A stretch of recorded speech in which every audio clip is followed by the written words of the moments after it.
આજે તો સાંજ પડતા આપણે ખાલી કરવાના લોકેશન ઉપર પહોંચવાનું હતું. તો ચાલો જોઈએ શું થાય એ. તો હેલો દોસ્તો, કેમ છો બધા મિત્રો? જય દ્વારકાધીશ બધાને.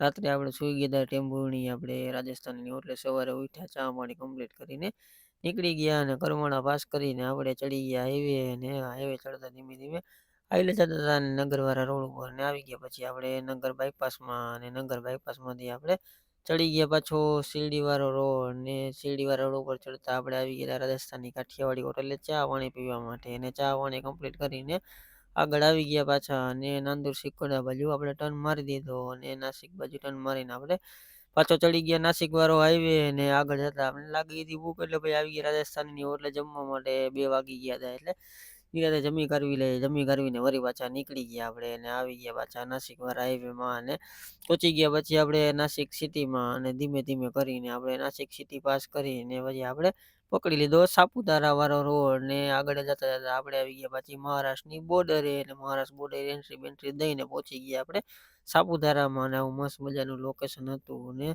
સાપુતારાથી પછી આપણે ઘાટ બાટ ધીમે ધીમે કરીને ઉતારી નાખ્યો, અને ઘાટ ઉતરીને આપણે આવી ગયા હતા કનૈયા કાઠિયાવાડી હોટલે. નવી હોટલ બની હતી, ચાલો ચા પાણી પી લઈને ચા પાણી કમ્પ્લીટ કરીને વળી પાછા નીકળી ગયા. ને આપણે વાસદા થઈને આપણે પાછો નવસારી પેલા આપણે પાછો એક્સપ્રેસ ચડાવી લીધો, અને એક્સપ્રેસમાં ધીમે ધીમે હાલ્યા જતા હતા અને પહોંચી ગયા હતા આપણે વડોદરા. અને વડોદરા ટપીને આપણે પાછું ચડવાનું હતું વડોદરા અમદાવાદ વાળો એક્સપ્રેસ. એટલે આ એક્સપ્રેસ ઉતરીને પાછો બીજા એક્સપ્રેસમાં આપણે ઉતરી ગયા, અને ત્યાંથી આપણે પહોંચી ગયા આણંદ. ને આણંદથી આપણે એક્સપ્રેસ ઉતારી ને આપણે જવાનું હતું ખેડા, ધોળકા થાય એટલે ચાંગોદર આપણે ખાલી કરવાની હતી. એટલે આવી ગયા ખેડા, અને ખેડાથી આપણે ડન મારી દીધો ધોળકા બાજુ. ને ડન મારતા જ આપણે આવી ગયા પછી કરશન બાપાની હોટલે. 3 વાગી ગયા હતા, એટલે નિરાંતે સુઈ જાય. સવારે અહીંથી ખાલી કરવા જવાનું હતું, એટલે 50 કિલોમીટર હતું. એટલે મેં કીધું હવે સવારે ખાલી કરવા જવું, તો મળીએ નેક્સ્ટ વિડીયોમાં.